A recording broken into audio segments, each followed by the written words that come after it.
हिमालय की गोद में श्वेत शिखरों पर जब प्रथम सूर्य किरण पड़ी तो ऐसा लगा मानो स्वर्ग स्वयं पृथ्वी पर उतर आया हो। मंद मंद बहती मंदाकिनी, बर्फ से आच्छादित पर्वत, घंटियों की गूंज और शीतल वायु में घुली हर हर महादेव की अनुगूंज। वहां हिम के मध्य काल के पार अडिग खड़ा था दिव्य धाम केदारनाथ मंदिर, जहां पत्थर भी मंत्र जपते हैं, जहां वायु भी तपस्या करती है, जहां समय भी ठहर कर प्रणाम करता है। भक्तों की कतारें, श्रद्धा से भीगे नेत्र, किसी की मनोकामना, किसी का प्रायश्चित, सब कुछ शांत था, सब कुछ दिव्य था। परंतु आकाश के पार अंधकार की एक दरार खुल रही थी। प्रथम संकेत। उस दिन एक युवा तीर्थयात्री आरव भी वहां पहुंचा था। उसकी आंखों में पीड़ा थी, हृदय में तूफान। उसकी मां असाध्य रोग से जूझ रही थी। डॉक्टरों ने आशा त्याग दी थी। आरव ने पर्वतों की ओर देखा और कहा, हे केदार के स्वामी, यदि मेरे प्राण लेने हो तो ले लो, पर मेरी मां को जीवन दे दो। उसकी वाणी में आर्तनाद था, उसकी आत्मा में भक्ति की ज्वाला। उसी क्षण आकाश में एक अनहोनी गूंज उठी। बादल अचानक काले हो गए, वायु का वेग असामान्य हो गया, पक्षियों का कलरव रुक गया, मंदाकिनी का स्वर बदल गया और फिर पृथ्वी कांपी। आपदा का उदय। आकाश से वज्र के समान गर्जना हुई। मनुष्य, तुम्हारी आस्था तुम्हें बचा नहीं सकेगी। यह स्वर किसी मानव का नहीं था, यह स्वर था प्रकृति के प्रकोप का। एक विराट भीषण विकराल रूप, मानो स्वयं प्रलय ने शरीर धारण कर लिया हो। उसका नाम था आपदासुर। उसकी आंखें ज्वालामुखी की भांति धधक रही थीं। उसके चरणों के नीचे हिमखंड चूर हो रहे थे। उसकी श्वास से वायु अग्नि बन रही थी। वो हंसा। मैं हूं विनाश का अधिपति। जब अधर्म बढ़ता है, जब मनुष्य अपने स्वार्थ में डूब जाता है, तब मैं आता हूं। बादलों ने उसका साथ दिया। वर्षा प्रचंड हो उठी, पर्वत दरकने लगे। प्रथम सामना। आरव ने कांपते हुए भी मंदिर की ओर देखा। उसके भीतर भय था, पर उससे अधिक विश्वास। वो आपदासुर के सामने खड़ा हो गया। रुक जाओ। उसकी आवाज तूफान में खोती हुई भी अडिग थी। आपदासुर गरजा, तू एक तुच्छ मानव मेरे मार्ग में खड़ा होगा? आरव ने दोनों हाथ जोड़कर आकाश की ओर देखा। मैं अकेला नहीं हूं, मेरे साथ केदारनाथ हैं। उसके शब्दों के साथ ही मंदिर की घंटियां स्वयं बज उठीं। धरती पर दिव्य प्रकाश फैला, दिव्य शक्तियों का प्रकट होना। मंदिर के गर्भगृह से एक तेजस्वी किरण निकली। वो प्रकाश आरव के चारों ओर घूमने लगा। आपदासुर चिल्लाया, ये क्या माया जाल है?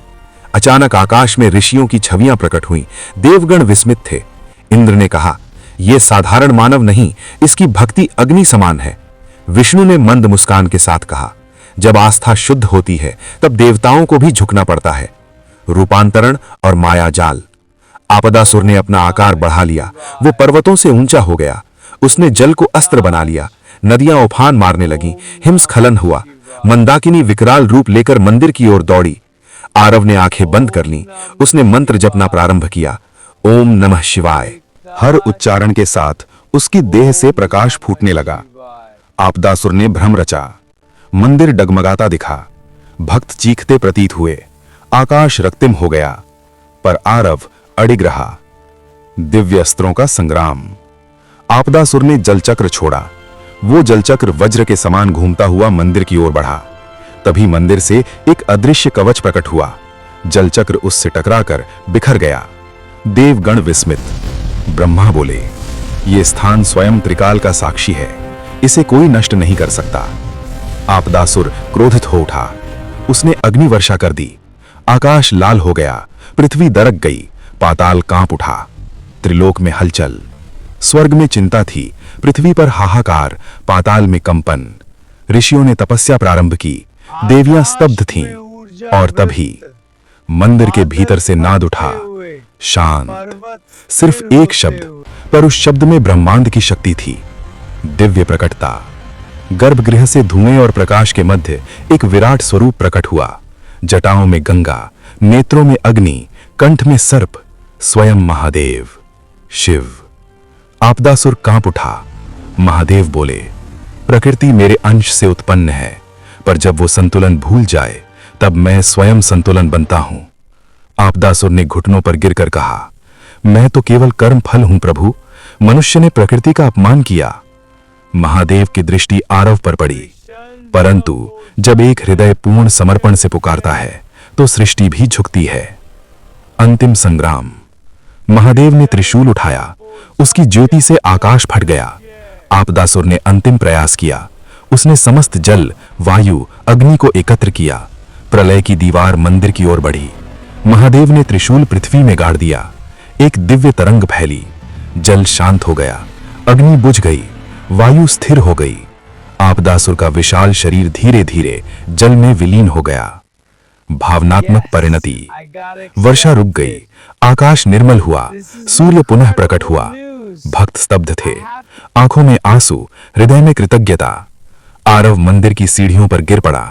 महादेव का स्वर उसके भीतर गूंजा, तेरी मां स्वस्थ होगी। पर याद रख, आस्था केवल मांगने का माध्यम नहीं, संरक्षण का संकल्प भी है। अगले ही क्षण आरव के फोन पर संदेश आया। मां की हालत चमत्कारिक रूप से सुधर रही है। उसकी आंखों से अश्रुधारा बह निकली। देवों की प्रतिक्रिया। स्वर्ग में उत्सव हुआ, इंद्र ने शंखनाद किया। विष्णु ने कहा, जब तक इस धरा पर ऐसी आस्था जीवित है, प्रलय भी पराजित होगा। ऋषियों ने प्रणाम किया। तीनों लोकों में संदेश गया, केदारनाथ अडिग है। रहस्यमय संकेत। रात्रि को जब सब शांत हो गया, आरव ने स्वप्न देखा। मंदिर के पीछे हिम में एक छाया खड़ी थी।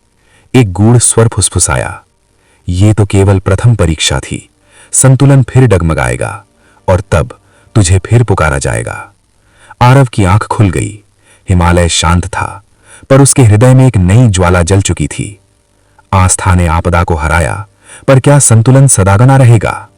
क्या आपदासुर सचमुच समाप्त हुआ, या वो फिर लौटेगा किसी और रूप में?